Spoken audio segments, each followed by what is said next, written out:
the Mahoning Valley through Kent and Lorain and Cleveland on to Toledo, you see the representatives that represent the community of folks along the Turnpike. And you can see that unfortunately our governor did not take the time to sit down and talk to these individuals with respect to this plan. Obviously the Democratic caucus needs to be involved so that we can include the citizens of the state that are going to be impacted on this.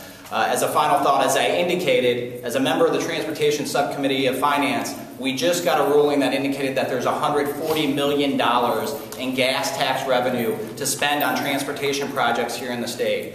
Why are we talking about debt and taking out loans against my children's and your children and grandchildren's future when we have dollars that are sitting there that are for this purpose? At this point, the members would be happy to take questions from you. Other than you, Representative Carney, everybody up there is from Northern Ohio, but are you also speaking for Representative Phillips and those members that are in the southern part of the state that financially could benefit from this? We are speaking on behalf of the Democratic caucus in the House and the Senate, and again, I want to reiterate the fact that from a governor who talks about working in a bipartisan manner, before you spring ideas on the state of Ohio, when you say, we've had conversations with legislative leaders, again, the legislature has the power to spend money.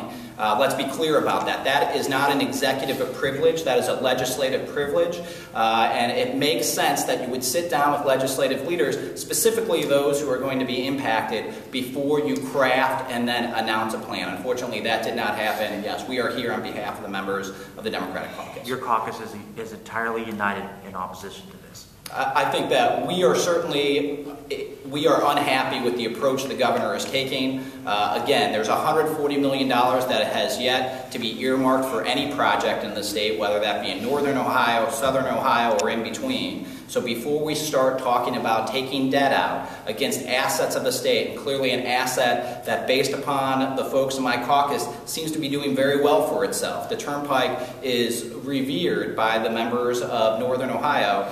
We should be talking about those assets first before we talk about borrowing against our future.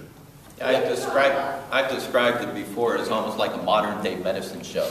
You know, we now have folks probably in Brown County who there's a road they have to drive every day, and it just frustrates them. They got to get their front end aligned all the time, and now they think, well, if those selfish people up there in Northern Ohio would just cut loose of their turnpike, I'd finally get my road fixed.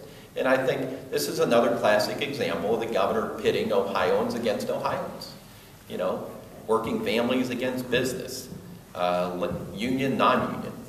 And now we're going to try to pit Northern Ohio against Southern Ohio. And he's creating this false sense of hope that if those legislators who represent folks along the Turnpike would quit being so self-centered and thinking about themselves, I'd actually get my road fixed way down here in Brown County.